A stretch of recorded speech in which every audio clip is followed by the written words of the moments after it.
everybody. So what I'm doing for the holidays, or at least the month of December, the early part of January, and clearly the very last part of November, is I'm doing a morning class that's a little more of an express, so somewhere between 30 and 40 minutes-ish. No more than 45 with the Shavasana. And then an evening class that's a little bit longer. So hopefully you can squeak one of those into your busy life over the holiday season. For for Monday morning, I'm already ahead of myself, we're doing a yin class. So Yin Yoga is a slower practice. We're going to stay in the poses a little longer, so there won't be a lot of poses, but the ones that we're going to do, we're going to try to make really impactful for the hips, the legs, the low back mostly. Occasionally I'll do a shoulder one as well. So this pose that we're going to start with is a butterfly pose, but you can also add something. Speaking of the shoulders, add a shoulder piece if you prop yourself up. Now, you could do this with 2 yoga blocks, 1 yoga block under your shoulder blades, 1 yoga block under your head. You could use a pillow. This is a pillow specifically for yoga called a bolster, but any pillow like a couch cushion or even a rolled up blanket could take the place of this, and you can also just use a blanket. So if you were to take even something as simple as just one of these little throw blankets and roll it up so that you've got a nice long shape, this can go under your spine, and that will allow your shoulders to kind of open around it, which is a nice way to relieve pressure from the shoulder if you spend a lot of time with your arms in like an over the computer position or steering wheel or cutting people's hair or working on people's teeth, whatever you do for a living. So there's a million reasons why you might have to hold your arms up front, and allowing them to drop back will feel really nice. So I'm going to use this pillow today, and then I'm going to use my blanket under my legs. So I've got the pillow set up. So it's going to go down the length of my spine. And generally speaking, the thicker the object, the higher up my back I like it to begin. So when it comes to blocks, I want those right under the shoulder blades. And then for the pillow, it's a little more forgiving, so it can be a little bit lower, but still I want it higher up my back. If I'm using a blanket, then that can come down a little lower. Now I'm pulling this blanket up close to my hips and then putting my feet together and the knees open. So this is a butterfly shape. And we're going to try to let ourselves just drape here. So I might have to work around my friend the Buddha here, but we're going to let our arms kind of hang out to the side. I'm going to move my friend over just a couple inches, and hopefully he won't fall on me. That could be an interesting day. But in any case, we're going to let ourselves settle in and try to relax. So by having my arms out a little bit, I'm letting the shoulders kind of open up over this pillow. And that's going to release some pressure from these little shoulder stabilizers that live in the front, generally speaking, pec minor. But the anterior deltoid also operates in that function a little bit.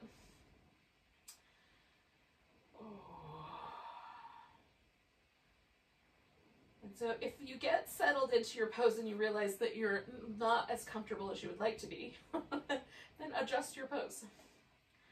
So we're going to stay here for about 3 minutes, more than what we've already been. I like to start with like adjusting, getting in the pose, kind of feeling things out, and then you get quiet and settled. And you don't have to hold still in that, you don't have to try to grip with your muscle to try to stay still, you just get mostly still.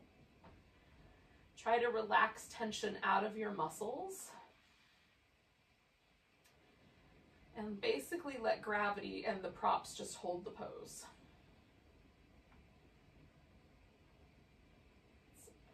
It's kind of like restorative yoga and yin yoga are cousins. The difference between the two is that with yin yoga, we want there to be a sensation, maybe something you would call a stretch. In my case, this is happening both in my hips, inner thighs, and also at my shoulder. And the front of my arm and chest. But it shouldn't be such a strong sensation that you start to grip or tighten up around it. We want the body to relax as best we can. and then we stay a while, and then when we come out, we'll come out slow. So those are the approach to Yin Yoga is get in the pose, find the sensation, stay a while, relax, stay a while, and then when you're ready to come out, you come out slow.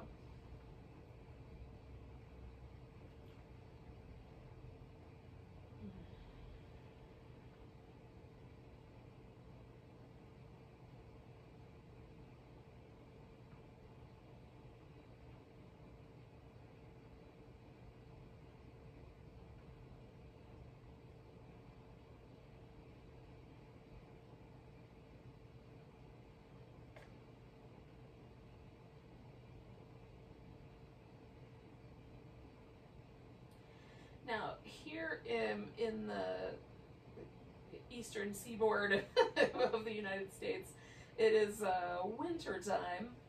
And so if the slower practice feels a little too chilly, you can always grab yourself an extra blanket, and once you're in your pose, just cover yourself with the blanket. Now we're gonna come out of here starting kind of now, but nice and slow. So the first thing I did was I just brought my arms together and then my knees together. Now I'm gonna straighten out my legs, but I'm also gonna take advantage of the fact that I'm kind of propped up here to stretch my arms up over my head, because it lets me get just a little bit more of a stretch on the back part of my arm, on the tricep, which often feels nice. Okay, so now I'm gonna get the pillow out from underneath me. So I'm taking that guy out and setting the pillow and the blanket off to the side. Now, you can use a blanket under your head. You want your head held a little bit higher up. And then after you come out of the pose nice and slow, it's nice to take a moment to just kind of move around a little bit, because this is such a slow practice and mostly of holding still. The in-between spaces are times where you can move a little bit. Now, one of my favorite things for lying down poses is little windshield wiper legs. And if I've done things to my shoulders, I think it feels really nice to kind of jiggle the shoulder blade around and get some movement going. So you can do that in a variety of ways, but that's my favorite. Okay, so now we're gonna do a twist. So we're gonna take the legs over to one side. You can go left or right. And sometimes while I'm windshield wipering, I just sort of feel out, does one side feel a little tighter? Should I start with that one? So we're just gonna bring the legs over. Now, there's a lot of variety here. I'm aiming for my shoulders to stay restful on the ground and my legs to be kind of kicked over. You can wrap one leg around the other. You could use a yoga prop, like a blanket or a pillow or something, to sort of prop underneath your legs. So if they don't want to come all the way down to the ground, that's a good way to sort of set yourself up. I like just the softness also of having a blanket there. And you can do other versions if you want to hold on to your big toe and stretch your leg out, like whatever you want to do. I like, again, I'm aiming for yin to be as relaxed as possible and the least amount of effort, because effort is more in the yang category of things. And so if we're going to be true to the nature of yin, which in the Tao is this kind of like slightly more relaxed, it changes, but it changes in ways that are a little bit more sneaky. It's sort of like the way water can dissolve an entire bed of rock and create a canyon. That's the idea, right? So somewhere over time, a tiny trickle of water created the Grand Canyon. And that's the notion of the power that yin has, is that it doesn't happen immediately. It's not super active, and yet there's kind of power in this kind of gentle, long-term approach to movement. Now, the tissue of the body that is the kind of tissue that's more yin when compared to things like yin and yang are always a comparison, incidentally. You need two things to have yin and yang. You can't have just one without the other. That's why the symbol is the way the symbol is. There's a little tiny seed of the other in each section. So in terms of the yin, we're going to stay here for another minute, by the way. But in terms of the kind of approach to yin, the tissue of the body that's more yin is the connective tissue. The fascia that wraps around the muscle, lives under the skin, holds the body together, basically. Fascia turns into tendon, turns into bone and ligament. It all kind of morphs itself. So the bones are connective tissue, are ligaments that hold bones together, the tendons that hold muscles onto bones, and then the fascial sheath that wraps around all of the various things in the body. Fascia wraps around the muscle, it wraps around the blood vessels, it wraps around the, underneath the skin, and the nerve endings that are responsible for sensory information. So like our ability to feel and touch, all of those nerves live in that fascial layer. So we're getting tons of data from our fascia all the time to our brain. Okay, so we're going to come on back to the center with this top leg leading the way. And then just for a moment, pause. So this is my favorite part of yin, of yoga in general, but of yin in particular, is we've done something on one side we haven't done on the other side yet. And can you feel a difference? Again, this data that we're getting is coming from the fascia. The muscle nerves are mostly about movement, right? Contraction and release. That feeling the body is largely found in the nerve endings that live within and around the fascia. So I would swear to you that my left leg is lower to the ground and longer than my right leg. My left hip feels closer to the ground than my right hip. If I put my hands here, there is no difference.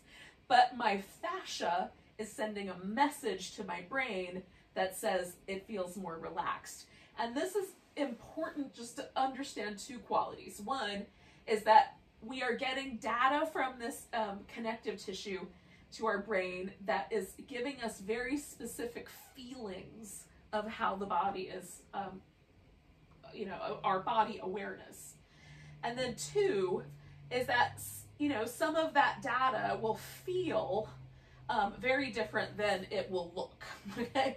So it's not about aesthetics. First of all, yoga practice is largely about sensation, not about the way things look.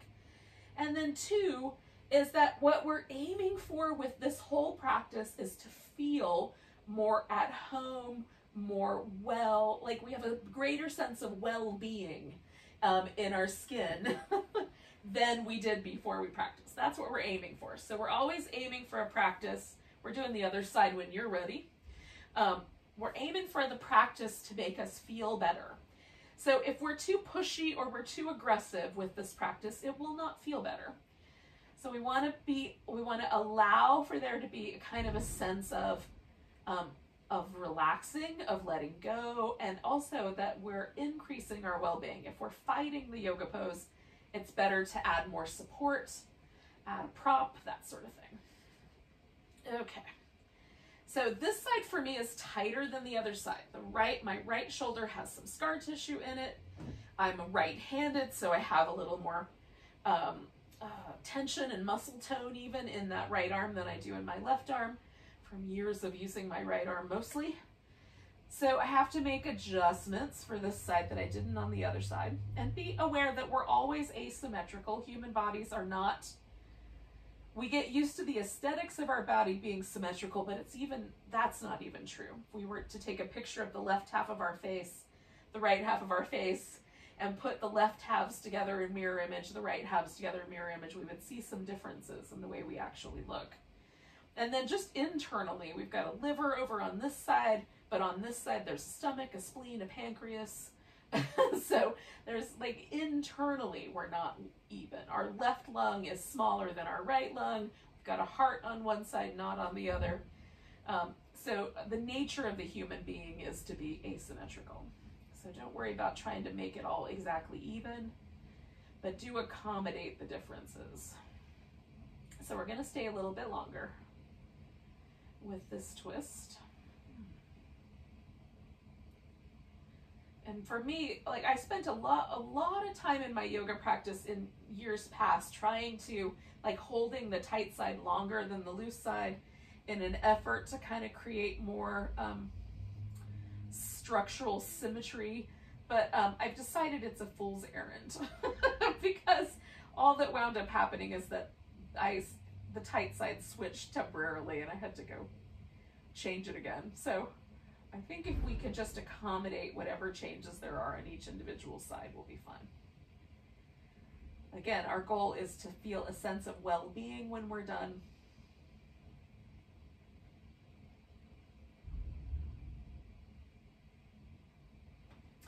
So we're going to stay for a wee bit longer.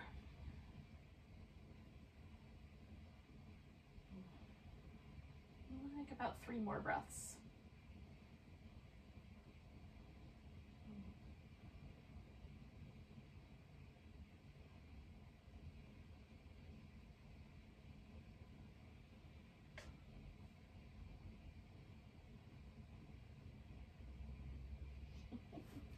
All right, so that was 3 of my breaths. I don't know how many it was for you, but hopefully it was pretty close. So then again, I've kind of come back to the center. I'm gonna put a little bit of movement in. I'm gonna check in just to see how that went. So now it feels like my legs are the same length and it feels like everything's a little more even, right? So I've done both sides. Is it even? Probably not. But it feels even, and that's the important part. Ugh. All right, so we're gonna do a couple of seated hip openers. So we're gonna get ourselves to a seated position. I'm not rushing you, just at some point, get yourself to that position. Okay. Now these will be about 4 minutes each. We're gonna do 2 on each side, and then that should pretty much, with one pose in the middle, get us where we're going. So this is called the deer shape. And what I've done is I've taken one leg and made a 90-degree angle, and then I've made a 90-degree angle with my other leg.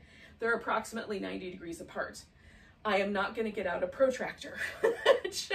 check all my angles, just somewhere in that neighborhood. If this leg is a little further back or a little further forward, it's going to be fine. Now you have the option of just sitting straight up, which puts a little more of the intensity, for me anyway, into this hip, or you can lean forward, which for me puts the intensity in this hip. So I'm gonna lean forward today, so it becomes a little more akin to the swan or the pigeon pose, but still leaving this kind of deer shape with the legs. And because I'm only doing 2 poses on each side, plus a pose down the center, this is a nice way to kind of, you know, maximize your shorter yin practice.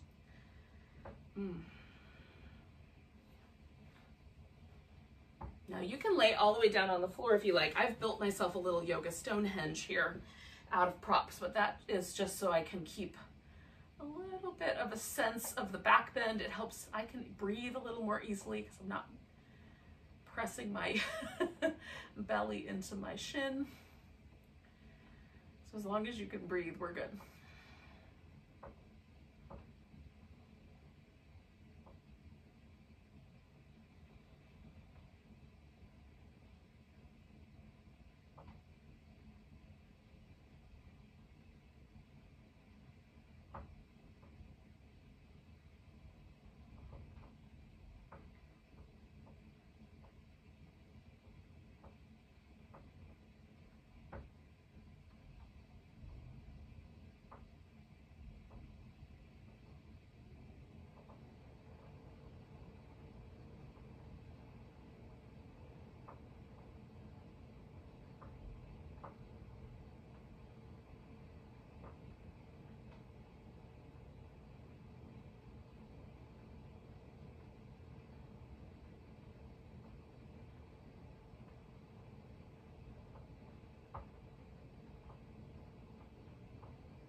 So we're inside of the last minute that we're going to hold this shape.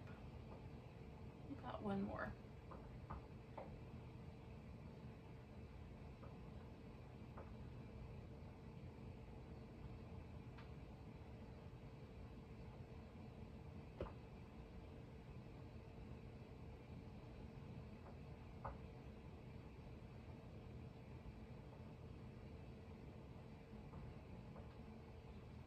So we're going to do 3 more breaths.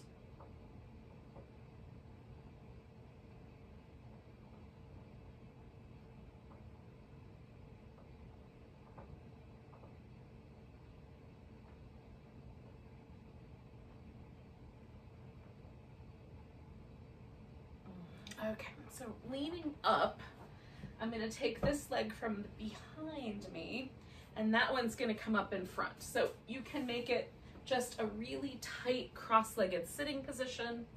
You can put your 2 knees on top of each other, or you can put your shins on top.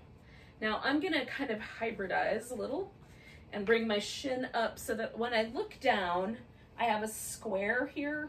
My thighs are making a parallel kind of shape with each other, and then my shins kind of finish that square off with a little block underneath my ankle joint. So that just makes it more comfortable. So there's no bony parts or pinching parts that aren't so bony. This for me is a little bit more pressure on the outer hip, a little less kind of up under the glute. So you just like feel where it is for you. If I lean forward, it intensifies that sensation. If I lean backward, it takes away some of it. So if it feels too sharp in your knee, or your hip feels like it, like your knee feels like it's gonna kind of come up towards your armpit, you can lean back a little bit. You can even do this upside down, laying on your back, holding onto your legs in this position would work too. Phew.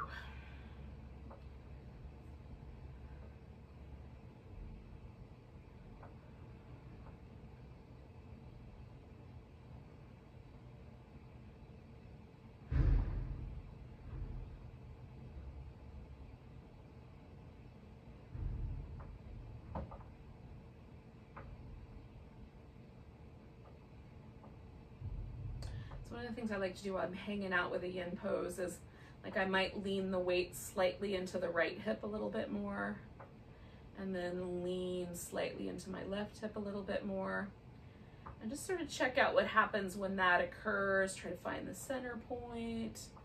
I try breathing a little deeper, so I just kind of just play with the poses a notch, just so that I'm becoming really, really deeply aware of the various subtle shifts. I like, as much as I can, getting more and more and more sensitive to that.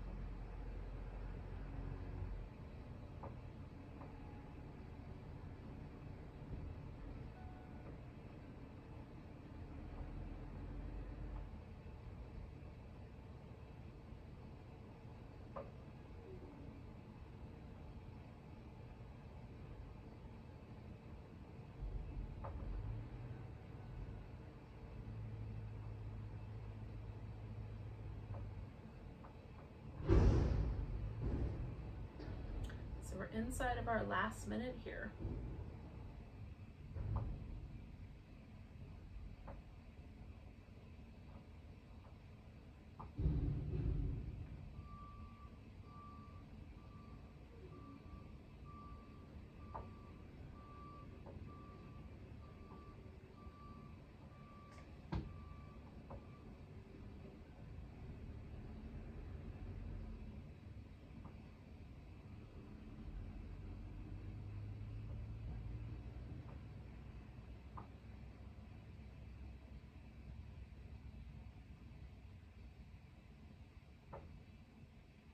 All right, yogis, we're going to take 2 more breaths.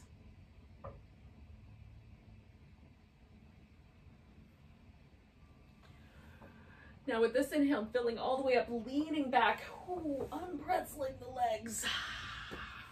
And again, in between these 2 poses, I'm going to give myself this little bit of movement. You can do some little movements back and forth with your spine if that would be good. And there's a point, usually about 30 seconds, up to a minute, where I can kind of feel like a sense of relaxation come back over my body. That's when I'm ready for the second side. And I just wait for that to happen. It depends on the pose as to how fast it'll be. But like when I first come out of a pose, there's almost always this kind of vigilance with the muscles. It's a little tiny bit snug, a little tight. And then they let go. So that's the point where I know I'm ready to transition. So I've set myself up with the deer on the other side, and then I'm gonna lean forward like I did the last one.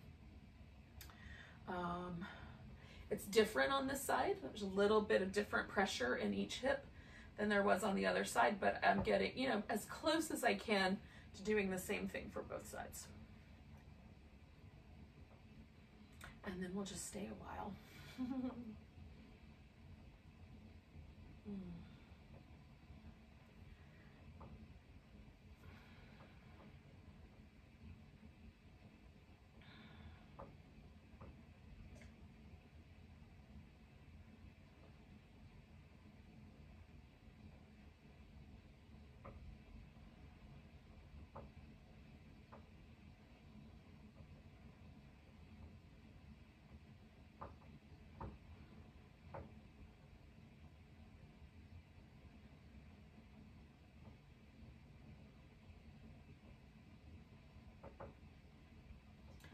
Again, I'm sort of trying to notice, like, are there muscles in my body that are tense? What happens if I just bring more awareness to letting go there? So often I'll find it around my shoulders or around my face, especially if life is kind of pushing me around a little bit. So what happens if I just relax my mouth, for example, and let the lips get a little softer? What happens if I relax around my eyebrows, you know, that little spot right between? Just let everything get a little softer, a little more relaxed. See what happens.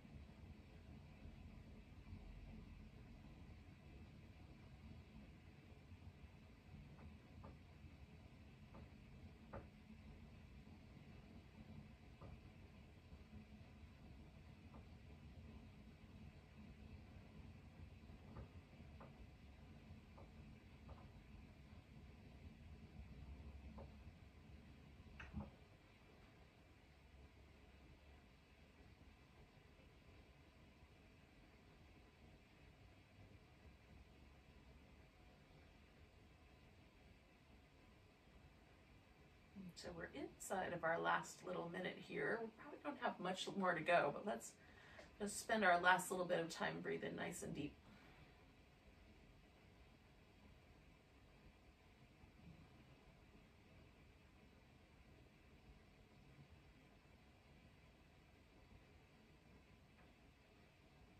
So we're going to do 2 more big breaths.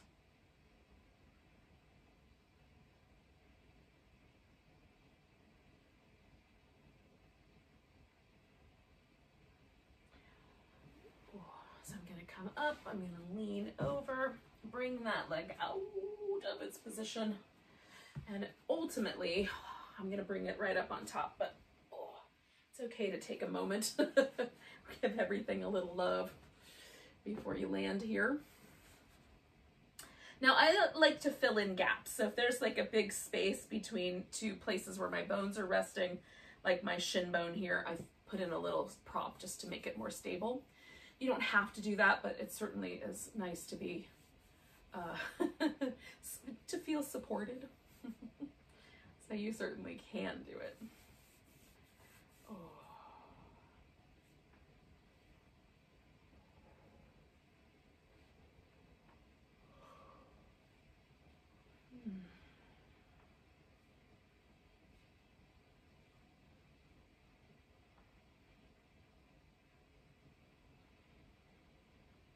So these 2 poses that I chose for today for the seated hip opening fun for me are high impact poses. They're pretty interesting, pretty intense. So I get a lot of sensation. So if I'm gonna have a shorter period of time to do yin, I tend to go for those kinds of poses. And then if I have a more luxurious kind of a time, then I might sort of build my way up with some poses that are a little more on the mild side, kind of leaning into these more intense poses as we go along. And I might even hold them a little bit longer. So if you're kind of crafting your own practice at home, those are some things to consider. How long am I holding it? And if I'm holding it for a shorter period of time, I might go for more intensity. Or it might be more appropriate to kind of build your way up. Notice how the different practices impact you, and then you'll be able to make your own choices as time goes on.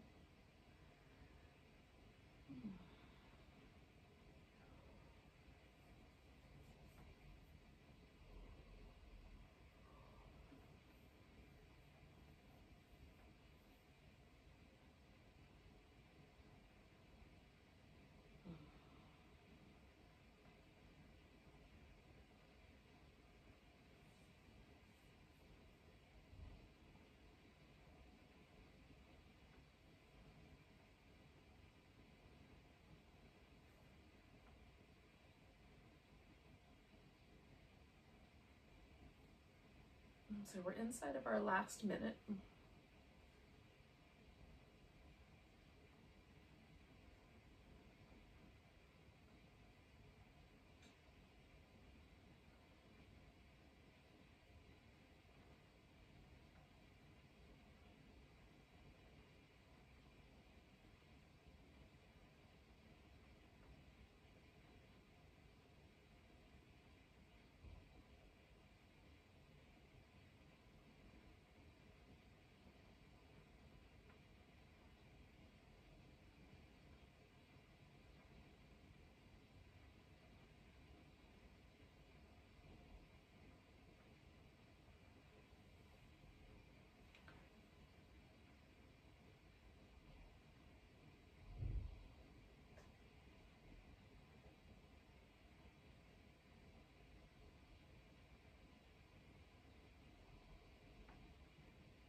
Take a nice big breath.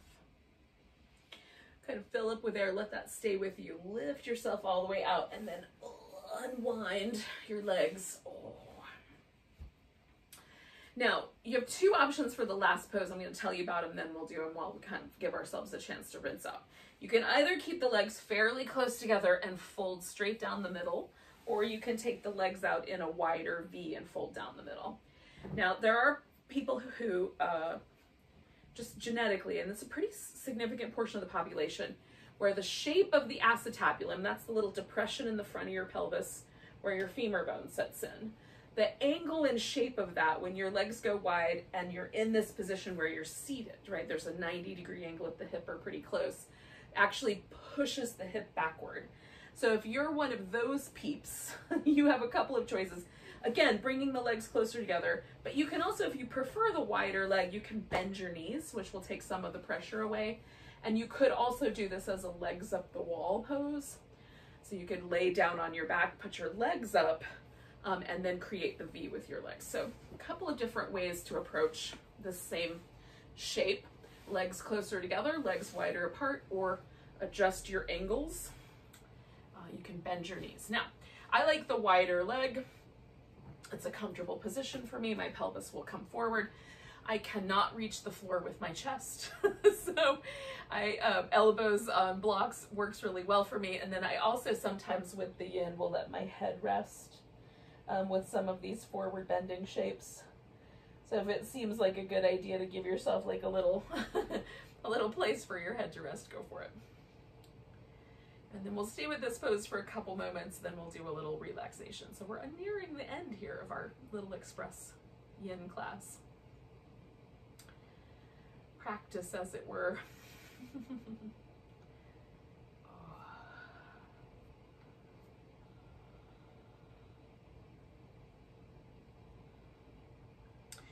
And again, yoga is an opportunity to do a variety of things. We can bring a sense of well-being and smoother movement to the body, to get to know ourselves more deeply, to be present in the moment and not thinking about the future or the past.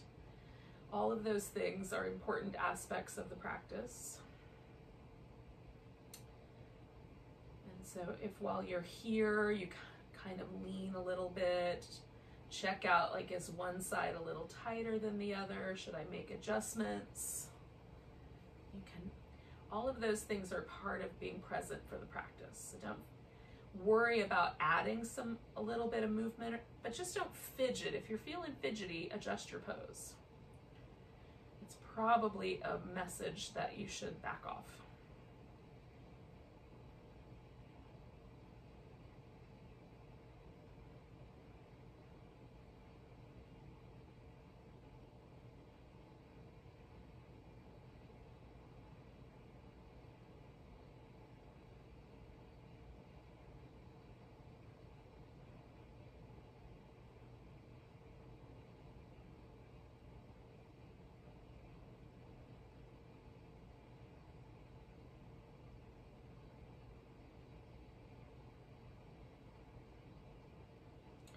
Stay for one more minute.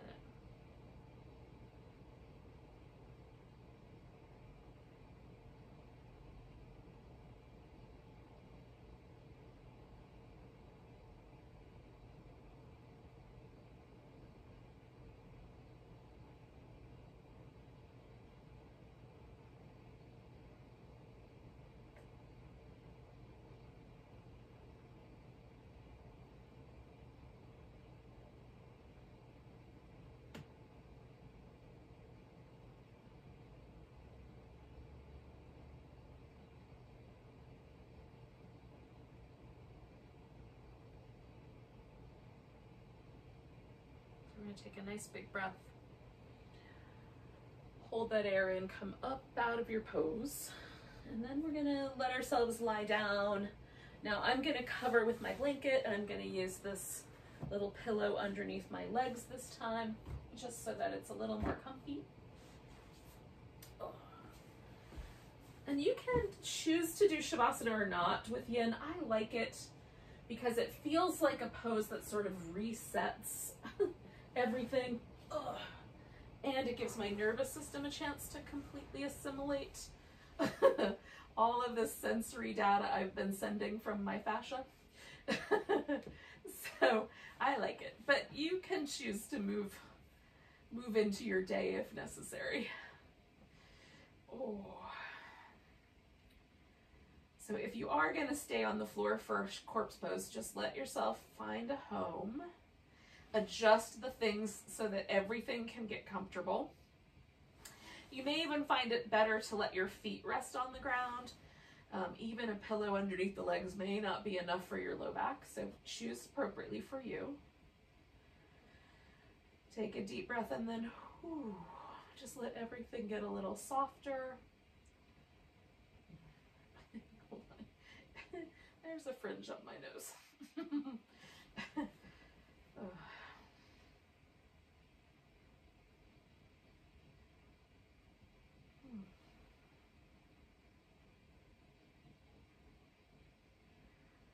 So take a moment, just kind of trip through your body, starting at your head, and let go of any place where you feel like you're holding on with your muscles. So check with the back of your eye. Is that relaxed, or is it feeling slightly forward in your head? Let your eye get heavy on both sides.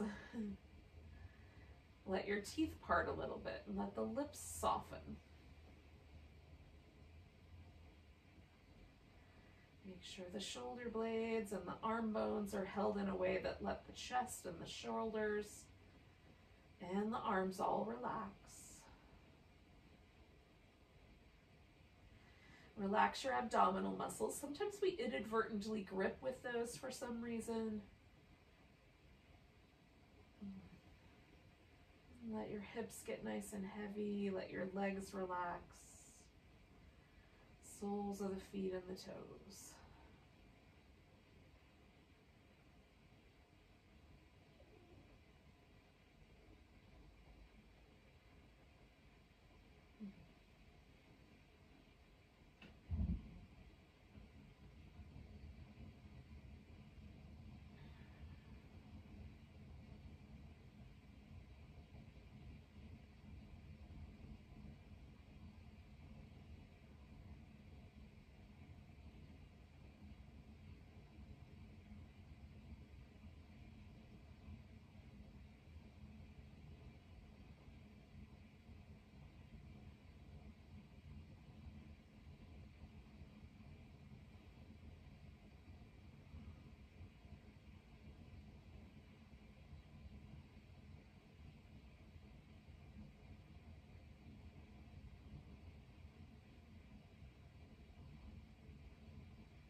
moving yet, just let yourself notice your breath again.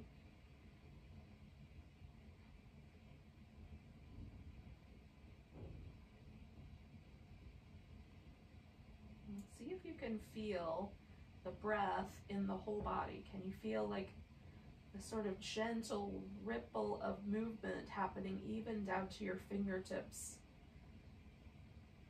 Or maybe even your toe tips.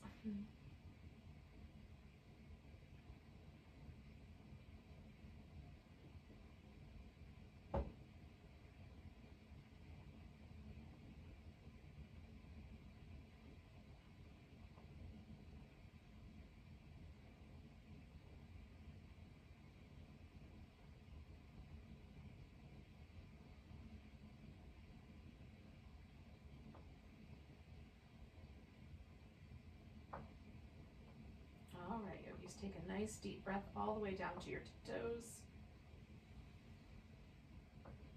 or as far as it'll go. Exhale out a sigh. Wiggle your fingers and toes. Give your wrists and ankles a little movement. We're gonna stretch out.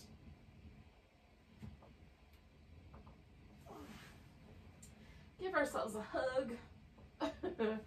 And when you're ready, you can bring yourself to a seated position.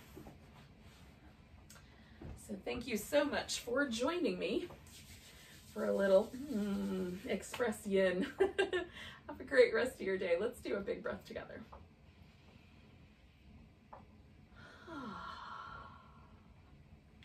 Namaste, yogis.